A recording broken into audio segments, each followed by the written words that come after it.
On génère actuellement plus de 3000 € par jour avec cette boutique et dans cette vidéo, je vais vous partager tout le détail, quelle est la stratégie qu'on a utilisée pour que vous puissiez la répliquer de votre côté. Donc pas de blabla, on va passer directement à l'écran. Donc qu'est-ce que ça donne en termes de résultats? Donc là, on est le 17 du mois aujourd'hui on a investi 7000 € de notre côté pour 9,37 de retour sur investissement et valeur totale de commande, donc le nombre de ventes, 67 000 € de générés, donc ce qui fait un peu plus de 3000 € par jour de chiffre d'affaires généré. Donc qu'est-ce que ça donne en termes de spend? Début du mois, on était plus aux alentours des 300 et là on a fait un scaling qui est vraiment réussi. Je vais vous partager la structure et comment le répliquer et pourquoi on arrive à obtenir de tels résultats, parce qu'il y a tout le monde qui se fait la guerre sur Meta, sur TikTok, sur Google, et nous on est sur Pinterest dans un océan bleu où on a des coûts publicitaires qui sont ridicules et du coup ça nous donne des résultats super intéressants. Ne serait-ce qu'ici en regardant le CPM, il est à 2,28, donc le coût par 1000 impressions, on paye 2,28 € pour 1000 impressions publicitaires, alors que sur une boutique similaire sur Meta, on est à plus de 10 €.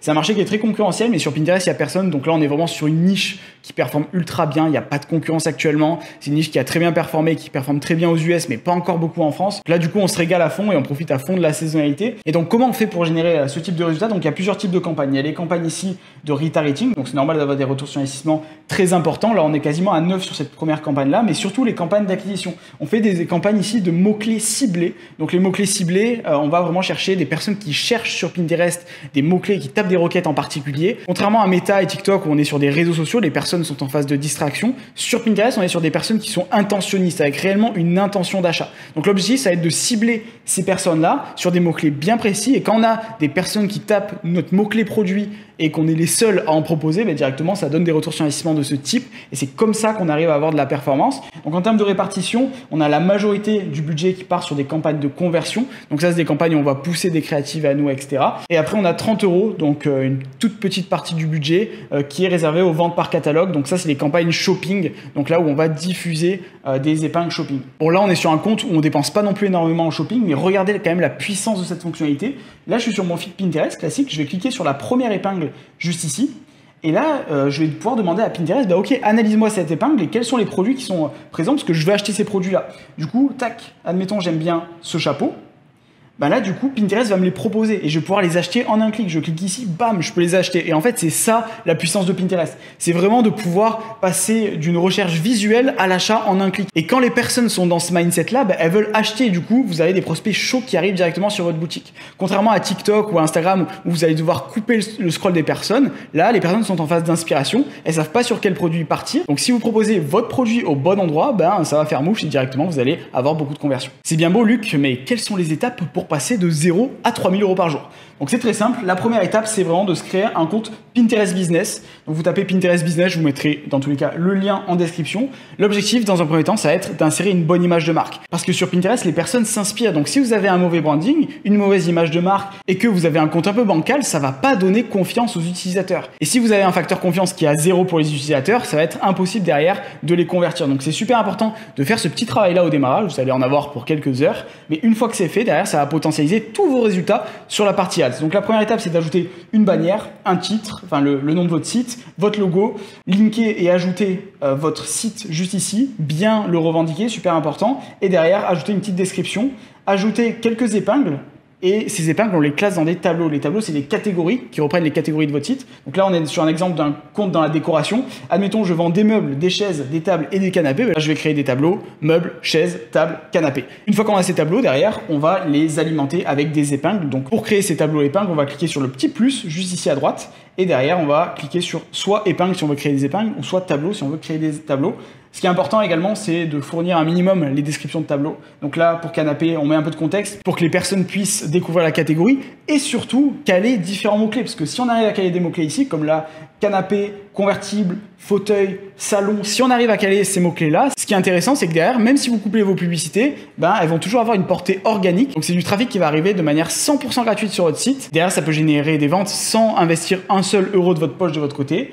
mais de manière 100% organique, et c'est quelque chose à prendre en compte, et c'est vraiment une des forces de la plateforme. Une fois qu'on a notre compte bien brandé, on passe à l'étape suivante, c'est d'installer l'application Pinterest Shopify. Donc si vous êtes sur Shopify, il est super important d'installer cette application, parce que ça va vous permettre de plugger votre pixel, et derrière, en plus de ça, vous allez avoir 85 € offerts. Donc ces 85 € offerts, ce qui est cool, c'est que vous allez pouvoir tester Pinterest de manière 100% gratuite, sans même investir un seul euro de votre poche pour faire votre testing au démarrage. Si vous démarrez à 5 € par jour, admettons, ça vous fait 17 jours de testing gratuit. Donc profitez-en, c'est avec l'application Pinterest Shopify, c'est 100% gratuit. Le lien se trouve juste en description. Si vous êtes sur un autre CMS ou WooCommerce, PrestaShop, je vous mettrai également un autre lien en description pour que vous puissiez suivre l'installation du pixel et de tout ce qui est fonctionnalité shopping, mais sur votre CMS à vous. Donc tout ça, ça se trouve juste en dessous. Donc une fois que c'est fait, vous avez installé la partie tracking, vous allez juste ajouter vos informations de facturation. Et c'est ici que vous allez retrouver votre promotion de 85 € offert dès le démarrage. Donc ça se trouve ici dans promotion. Mais juste avant, il faut ajouter vos paramètres de paiement. Donc vous cliquez sur ajouter l'information sur l'entreprise et derrière vous ajoutez toutes vos informations et vous allez pouvoir plugger votre carte bancaire juste ici. Maintenant, on va passer à la partie création des campagnes et je vais vous partager en détail comment faire pour créer des campagnes performantes. Donc on clique sur créer une campagne ici. Et derrière, on va sélectionner campagne manuelle. On va cliquer sur commencer. Pas partir sur les campagnes automatiques, parce que les campagnes automatiques, on va pas avoir la granularité nécessaire pour avoir de grosses performances. Du coup, on part sur une campagne manuelle et l'objectif, ça va être de lancer une campagne de conversion. Toute cette zone-là, les campagnes de notoriété, d'intérêt, vues de vidéo, vous n'allez pas avoir de performance. Ce qu'il faut, c'est se focaliser absolument sur les campagnes de conversion, ce qui se trouve sur la droite ici. Donc soit les campagnes de vente par catalogue, donc ça c'est les campagnes shopping, je vous invite à les lancer si vous avez plus de 30 produits sur votre boutique et 30 produits que vous souhaitez diffuser en publicité. Sinon, je vous invite à partir sur les campagnes de conversion. Donc il faut cliquer sur ce rectangle juste ici, mais peut-être qu'il va y avoir ce message qui va s'afficher au milieu, obtenez plus d'événements de conversion. On se dit, qu'est-ce que c'est? En fait, tout simplement, Pinterest ne débloque pas la fonctionnalité de conversion au démarrage tant qu'il n'a pas cerné qu'est-ce que ça donne au niveau des ajouts au panier, qu'est-ce que ça donne au niveau des paiements, et tant que Pinterest n'a pas identifié des personnes qui ont acheté, qui sont passées par la partie ajout au panier. Donc là, deux cas de figure, soit vous avez une source externe de trafic, du Facebook qui tourne, du TikTok qui tourne, à ce compte-là, là vous avez juste à attendre qu'il y ait quelques personnes qui commandent et vous patientez 24-48 heures et ça va se débloquer. Si ce n'est pas le cas, je vous invite juste à faire quelques faux ajouts au panier et faux achats sur votre site web pour débloquer cette partie campagne de conversion. Mais c'est crucial parce que les campagnes de conversion, on va clairement dire à Pinterest, ok, je veux obtenir des ventes. Je veux pas juste des clics qui ne vont pas convertir, je veux des ventes. Donc là-dessus, on clique bien sur campagne de conversion ou vente par catalogue si vous avez plus de 30 produits. Donc on part sur les campagnes de conversion dans mon exemple. Je vais pas pouvoir le faire parce que je suis sur un compte exemple. Derrière, sur le nom de la campagne, je vais la nommer. Super important d'avoir une bonne nomenclature ici pour bien s'y retrouver dans notre dashboard derrière. Donc là, je vais pas marquer par exemple acquisition, mots-clés, si je veux me cibler sur des mots-clés typiquement. Statut de la campagne actif. Derrière, on va partir sur un budget quotidien. Donc, on peut partir sur un budget, admettons, à 10 € par jour. Je vous invite à partir sur des petits budgets au démarrage et après monter étape par étape. Super important de ne pas démarrer sur des gros budgets. Il y a des personnes qui vont vous dire, faut démarrer à 50 € par jour. Faut absolument beaucoup de budget pour se lancer sur Pinterest, etc. C'est totalement faux. C'est même totalement le contraire. Ne vous faites surtout pas arnaquer par les personnes qui vous disent ça parce que Pinterest a un algorithme qui est un peu plus long. Donc, il faut démarrer sur des budgets plus petits et après, on va monter au fur et à mesure. Et surtout, partez sur un budget que vous êtes prêt à perdre au démarrage. Encore une fois, vous testez peut-être une nouvelle plateforme. Ça sert à rien de tout dépenser en quelques jours et derrière se dire Pinterest ne marche pas. Non, lissez votre budget publicitaire sur 10 jours au minimum. Admettons, vous avez 100 €, partez sur 10 € par jour si vous avez 100 € pour tester votre produit. Donc on prend l'exemple ici, on part sur 10 € par jour. Ici, je vais sélectionner sur exécuter à des dates précises pour démarrer à partir du lendemain. Super important. Et on va démarrer le lendemain, le matin, pour que Pinterest ait une journée de spend complet, une journée de dépenses au total, dans le sens où si on lui laisse juste quelques heures pour dépenser, je lance mes campagnes à 22 h, autant elles vont dépenser en 2 heures, parce qu'il restera entre 22 h et minuit, et il va dépenser tout le budget, ne sera pas du tout optimisé. C'est pour ça qu'il faut laisser une journée complète de spend. Si vous êtes le matin, vous pouvez lancer directement et cliquer sur exécuter en continu, mais sinon vous pouvez lancer au lendemain directement. Ici, après, on clique sur continuer, et là, on va chercher de nouveaux clients. Donc, je vais cliquer ici sur trouver de nouveaux clients, juste ici. Je clique sur choisir et là Pinterest a une dualité intéressante. Soit on peut cibler des centres d'intérêt, soit on peut cibler des mots-clés. Je vous invite au démarrage à bien regarder sur Pinterest Trends, est-ce que votre produit intéresse? S'il intéresse et s'il y a des personnes qui tapent réellement des mots-clés autour de votre produit sur la plateforme, et ça vous pouvez l'analyser précisément sur Pinterest Trends. Admettons je vends des canapés, je vais pouvoir taper le mot-clé canapé juste ici. Également voir des mots-clés similaires. Ici, on a le canapé modulable, canapé salon tendance, canapé banquette. Et là, du coup, on a des mots-clés sur lesquels se positionner qu'on va pouvoir ajouter dans la liste de mots-clés et surtout voir si notre produit est recherché. Donc, typiquement, je peux comparer le mot-clé canapé ici au mot-clé fauteuil pour voir est-ce qu'il y a plus de personnes qui recherchent des canapés ou bien des fauteuils. Et là, je vais le voir tout de suite. Bah là, typiquement, canapé, il y a un peu plus de volume de recherche, mais globalement, c'est quand même assez stable. Il n'y a pas trop de pics de saisonnalité aussi. Du coup, c'est des produits qui sont intéressants. Et sur Pinterest, Pinterest est très fort sur des campagnes fil rouge. Des campagnes qu'on va laisser tourner plusieurs mois. Contrairement à un TikTok où il va falloir surfer sur les tendances, où on va avoir des gros pics et après, ça va drop très fort. Sur Pinterest, on va chercher de la stabilité sur le long terme. Ce qu'on veut, c'est monter petit à petit et derrière, avoir de la stabilité. Pas faire des gros pics et après que ça crache du jour au lendemain, mais partir sur des campagnes fil rouge et les stacker, les ajouter au fur et à mesure pour avoir une grosse base et monter sur ces niveaux-là, comme 3 000 € par jour, petit à petit, et avoir surtout quelque chose de stable. On ne va pas chercher à faire 3 000 € par jour sur un jour et après plus rien. Vraiment, on cherche de la stabilité sur Pinterest, c'est super important. Si on est dans le cas de figure où vos produits intéressent, on va du coup lancer une campagne de mots-clés. Donc là, je vais cliquer sur ajouter des mots-clés ici. Je vais taper mon mot-clé canapé. Je vais taper le mot-clé salon canapé. Le but, c'est de rester quand même centré autour de votre produit et ne pas non plus trop diverger parce que si vous êtes trop large, Pinterest va dépenser sur les mauvais mots-clés. Donc je vous invite également à faire une analyse a posteriori, à J+7, J+10 pour voir si Pinterest a dépensé au bon endroit. Mais là-dessus, c'est super important de rester quand même centré autour de votre mot-clé. Donc je vais taper banquette. Donc tout ça, vous pouvez, ces mots-clés-là, les exporter même en CSV. Vous avez un bouton juste ici dans Pinterest Trends, exporter en CSV. Donc je vous invite vivement à cliquer dessus pour ajouter et copier-coller vos mots-clés en sélectionnant les mots-clés centrés autour de vos produits. Petite astuce pour passer d'un mot-clé à l'autre, appuyez simplement sur une virgule et dès que vous passez à la virgule, ça va passer à la ligne suivante et au mot-clé suivant.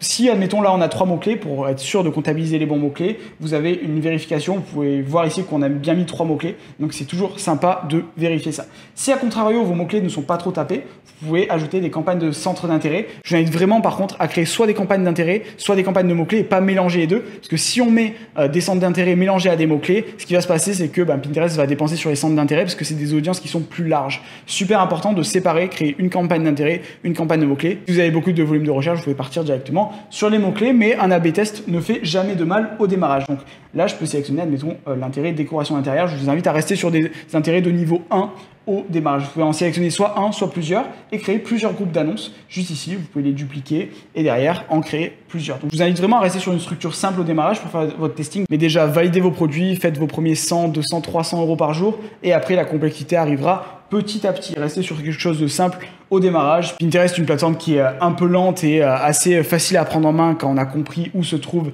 les différentes sections. Mais voilà, on passe maintenant à la partie données démographiques. Des données démographiques, je vous invite à rester large, sauf si vous souhaitez exclure les hommes, si vous ciblez que des femmes, vous avez juste à décocher la partie homme. Dans la partie non précisée, ce qu'il faut savoir, c'est qu'il y a beaucoup de femmes dans cette catégorie, parce que c'était au démarrage quand Pinterest a été lancé en France, ils précisaient pas êtes-vous un homme, êtes-vous une femme, et à l'époque, il y avait beaucoup plus de femmes que d'hommes sur la plateforme. Donc c'est une audience assez historique, elle est pas très grande, mais il y a beaucoup de femmes et c'est une audience qui convertit plutôt bien. Donc je vous invite à toujours laisser cocher le non précisé ici. En termes d'âge, tout dépend de vos produits. Vous pouvez soit partir sur du 21+, soit enlever directement le 18-24 si vous êtes sur une audience plus âgée, ou tout laisser si vous avez une audience qui est plutôt jeune. Et bon, ce qu'il faut savoir sur Pinterest, c'est qu'on est sur une audience qui est vraiment très qualifiée. 70% de l'audience a plus de 25 ans et souvent, on a du coup des paniers moyens qui sont plus importants. Nous, on a des boutiques avec des paniers moyens à 100, 200 €. Il n'y a aucune problématique. Les personnes sont vraiment prêtes à acheter parce qu'on est encore une fois sur de l'intention sur Pinterest. Donc voilà, aucune problématique au niveau du panier moyen. Il ne faut pas se dire « Ah, mon produit est trop cher, du coup, il ne va pas se vendre ». Sur Pinterest, les personnes ont vraiment de l'argent et c'est pour ça qu'il est possible d'obtenir de gros chiffres d'affaires, même sur des paniers moyens très élevés. Voilà, si vous avez une audience entre 25 et 35 ans, Pinterest est vraiment top, et même une audience de plus de 25 ans de manière générale, Pinterest est la plateforme pour ça. On n'est pas comme sur TikTok sur une audience justement qui est vraiment très jeune. Sur Pinterest, on est sur une audience qui est plus âgée et très qualifiée. Donc après, on passe sur la partie lieu. Donc là, si vous ciblez en France, on ne touche à rien là-dessus. Juste sur la partie langue, on va juste prendre les Français, enfin les personnes qui parlent français. Parce que on veut pas cibler les étrangers qui sont en France, qui ne vont pas comprendre nos publicités, qui ne vont pas comprendre le site s'il n'est pas traduit, etc.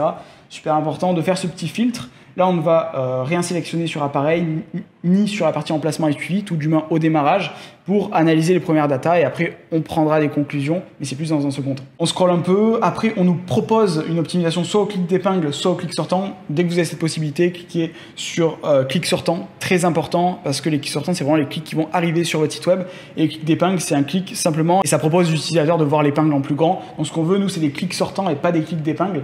Derrière, au niveau des enchères, je vous invite, si vous êtes surtout débutant, à partir sur une enchère automatique, dans le sens où il nous faut de la data. Et la partie manuelle, elle est intéressante, mais plus dans un second temps, sur des phases de scaling, sur des phases justement où on a un algorithme qui est chaud. Mais pour chauffer l'algorithme, je vous invite à partir en automatique au démarrage sur cette partie-là. Après, on va sélectionner des épingles. Je vous invite à partir entre 3 et 4 épingles par groupe d'annonces. Très important, des épingles au format vertical. En termes de créa, ce qui marche le mieux, on est vraiment là-dessus, sur des épingles au format vertical, le format 2 tiers, 1000 par 1500 pixels. Et je vous invite vraiment à analyser ce qui se fait sur votre marché. Et pour ça, vous avez juste à scroller sur Pinterest. Vous cliquez ici sur page d'accueil et là, vous pouvez voir ce qui se fait. Vous tapez vos mots-clés. Vous allez vite voir ce qui se fait. Donc, si c'est plus de la créa image, plus de la créa vidéo. Ça, c'est très variable en fonction des industries. Typiquement, pour tous les shops de beauté qu'on lance de notre côté, le format vidéo performe super bien, même le format UGC. Mais dans la décoration, c'est un autre format. Le format statique marche bien. Donc ça, tout dépend des thématiques et des mots-clés sur lesquels vous souhaitez vous positionner. Mais pour ça, vous avez juste à scroller Pinterest, voir ce qui se fait également sur d'autres marchés, le marché US, le marché anglophone de manière générale. Et comme ça, vous allez avoir vraiment un bel aperçu de cette partie-là. Donc je vous invite à sélectionner entre 3 et 4 créas, c'est vraiment le nombre idéal, et surtout ne pas dépasser les 6 créas, parce que dès qu'on dépasse les 6 créas, l'algo a vraiment l'habitude de shooter un peu en aléatoire, et c'est super important que l'algo se calibre bien par rapport aux créas. Donc là-dessus, je vous invite entre 3 et 4 créas, c'est l'idéal. En termes d'itération, Pinterest c'est pas trop gourmand sur la partie créative. Quand il y a une créative qui perf bien, elle peut très bien performer pendant plusieurs mois, voire même nous on a une créative qui performe depuis plus de 18 mois, et on a essayé de la remplacer, de trouver des créatives plus gagnantes et plus performantes. Elle est indétrônable, du coup dès que vous avez une créa qui performe bien, elle fonctionne pendant plusieurs semaines, plusieurs mois, voire même années si vous êtes chanceux comme moi. Mais ce qu'il faut prendre en compte, c'est que vraiment Pinterest, il faut vraiment toujours jouer long terme sur cette plateforme, et quand ça tourne, et c'est ça qu'on va chercher sur la plateforme. Donc une fois que vous avez sélectionné vos créatives, derrière vous allez pouvoir cliquer sur publier, et là votre première campagne sur Pinterest a été lancée. Derrière, une fois que c'est fait, vous allez pouvoir lancer une campagne de retargeting, de reciblage, et c'est super important parce que sur Pinterest, on a des personnes qui achètent pas toujours du premier coup. Il faut les recibler pour derrière vraiment que les personnes puissent finaliser l'achat. Pour créer ce type de campagne, on va pareil lancer des campagnes de conversion, sauf que là du coup je vais renommer, je vais taper retargeting, je vais marquer RTG, ça ira plus vite. Derrière je vais cliquer sur budget quotidien encore une fois, donc là vous pouvez partir sur un budget moins important, je vais partir sur 5 € par jour. Si on est même à 10 € par jour en acquisition, même 2 € par jour ça suffira. Vu que sur Pinterest les coûts publicitaires sont faibles, pas besoin de mettre un gros budget dès le démarrage. La section suivante, encore une fois, on démarre au lendemain, tac, c'est fait. Le matin, de préférence, encore une fois, continuer. Et là, la subtilité, c'est quoi? C'est qu'au lieu d'aller chercher de nouveaux clients, on va renouer avec son audience. On va cliquer sur choisir ici, tac. Et là, on va pouvoir sélectionner des listes d'audience qu'on a créées au préalable. Donc, je vais cliquer sur utiliser la liste existante. Et là, je vais pouvoir créer des listes de personas précis, donc toutes les personnes qui ont vu mon site web, toutes les personnes qui ont ajouté au panier, toutes les personnes qui ont vu telle ou telle page spécifique pour faire de l'ultra segmentation et pour pouvoir même upsell, donc vendre des produits complémentaires aux personnes qui ont déjà acheté. Donc ça c'est ultra puissant et je vous invite à lancer cette campagne-là à J+7 ou J+10 si vous êtes sur un tout nouveau compte, le temps que les bases d'audience se créent et que vous ayez le temps justement de diffuser sur la partie acquisition. Donc l'ordre c'est une campagne d'acquisition, on va chercher de nouveaux clients et après par rapport à ça il y a des personnes qui n'ont pas finalisé l'achat, donc on va créer une campagne de retargeting qui va permettre justement de cibler ces personnes-là qui sont des prospects qui sont déjà éduqués, qui vous connaissent déjà, ils ne sont juste pas encore passés à l'action et c'est ça qu'on va chercher à faire avec ces campagnes-là, avec un angle marketing souvent un peu plus agressif. On va justement proposer des codes promo, on va proposer justement une offre alléchante qui va permettre justement aux personnes d'acheter maintenant et de ne pas patienter encore une fois pour vous permettre de votre côté de générer un gros chiffre d'affaires très rapide. Ok Luc, mais comment faire pour analyser mes résultats? Donc on clique en haut à gauche, on va cliquer sur rapport juste ici. Et là, on va pouvoir analyser les résultats directement. Je repars sur le compte où on est à plus de 3 000 € par jour pour vous montrer des exemples vraiment chiffrés. Donc sur Pinterest, on aime bien avoir beaucoup de campagnes. Pourquoi? C'est très simple. C'est que Pinterest encaisse très mal les changements agressifs de budget. Du coup, on aime bien avoir beaucoup de campagnes pour, si on modifie la campagne A, qu'elle n'affecte pas la campagne B et que du coup, on ait vraiment une bonne granularité et qu'on chamboule pas tout. Parce que l'algorithme est long et du coup, quand on fait une modification, le temps que ça s'applique, etc., il peut se passer plusieurs jours. Donc il faut vraiment avoir de la granularité et pas tout chambouler à chaque fois. Sur Meta, pour un setup similaire à 500 € par jour, on peut avoir juste 3 campagnes qui tournent super bien et ça fait le taf. Sur Pinterest, c'est différent. On est sur des stratégies vraiment différentes, un scaling qui est plus horizontal, avec beaucoup plus de campagnes, un media buying qui est un peu différent et un peu plus long, avec des actions qui sont plus long terme, donc on va moins monitorer au jour près, etc. Sur Pinterest, on est sur des actions plus long terme pour laisser le temps à l'algo de se calibrer. Donc ça, c'est quelque chose qui est très important à comprendre. Et par rapport à ça, je vous mets en dessous le lien de la méthode BPO. Et ça, c'est quelque chose de très important et c'est ce que je vous détaille détail en commentaire, c'est justement comment l'algorithme de Pinterest fonctionne, quelles sont les top niches et les top thématiques sur lesquelles se lancer. Donc c'est une vidéo beaucoup plus poussée, étude de cas à l'appui, de comment on fait pour générer plus de 3000 € par jour. En fait, c'est la suite de cette vidéo-là en plus poussée. Donc voilà, je vous mets tous les liens en description. Si vous êtes intéressé par nos services, par vous faire accompagner, comment justement analyser les data, comment faire un bon testing, etc., accompagné par moi-même et mon équipe, je vous mets également le lien du programme Pinicom en dessous et tous les liens sont en description de cette vidéo. Donc Pinterest Business, l'application Pinterest Shopify. Mais n'oubliez pas, démarrez sur un petit budget, lissez votre budget publicitaire au démarrage. Suivez pas les stratégies des personnes qui vous disent il faut démarrer sur des gros budgets sur Pinterest, etc. C'est totalement faux. Profitez de cet océan bleu. Il y a encore très peu de concurrence. Des coûts publicitaires ridicules comparés aux autres plateformes. Pendant que tout le monde se fait la guerre sur Google, TikTok, Meta, profitez de l'océan bleu de Pinterest. Et pour ça, je vous laisse vous abonner à ma chaîne YouTube pour être notifié des prochaines vidéos qui vont sortir au sujet de la plateforme. C'était Luc. On se dit à la prochaine dans une prochaine vidéo au sujet de Pinterest. Ciao!